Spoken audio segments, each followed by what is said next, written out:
Nung nabasa ko yung script, hindi ko ina-expect na yung nakalagay sa script, meron pang ilalabas doon sa actual na shoot. Siyempre, nag-prepare ako for it dahil ito yung first ever na bed scene ko. Tapos, same-sex pa. Kaya it's very challenging for me.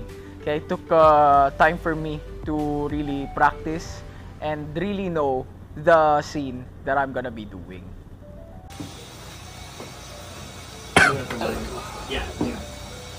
From the beginning, si Benjamin Alves, a good friend of mine also outside the showbiz world, he's very open, he's very giving. He was telling me kung paano namin pwedeng atakihin yung scene, and sinabi niya na don't worry, you just have to be comfortable about this. Are you okay? May mga ganun kasi before you do a scene, especially this scene na very close, may close contact, merong muka sa muka, ganun eh. Kaya you really have to ask kung ano yung okay sa co-actor mo at yung hindi okay sa co-actor mo.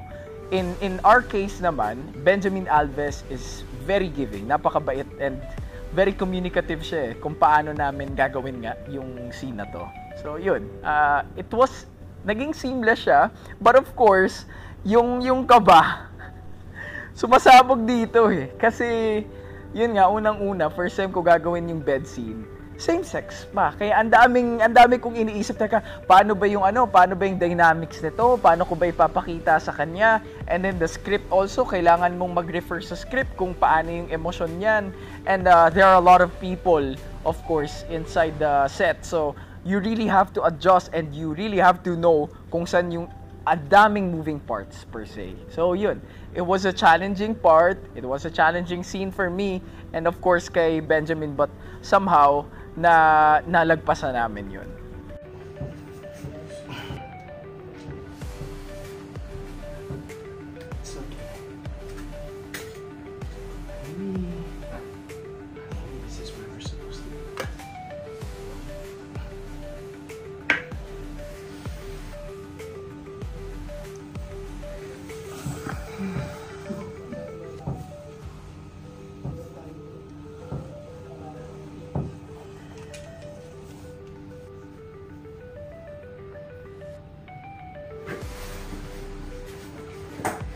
What the hell do you think you're doing? Huh? It was a steamy scene kasi may mga parts nga doon na magkakalapit yung mga labi namin pagkatumba ng ganyan. So after the first take, and we know that will not be the last take, pagkatapos ng first take, pawis na pawis kami kasi iba nga yung iba yung feeling nun eh, 'di ba? You really have to believe or else people will see, the directors will see in your eyes if you're not truthful to your character. Kaya very, very challenging and nakakakaba. Sumasabog lahat ng mga kung anong emosyon dyan sa loob ko.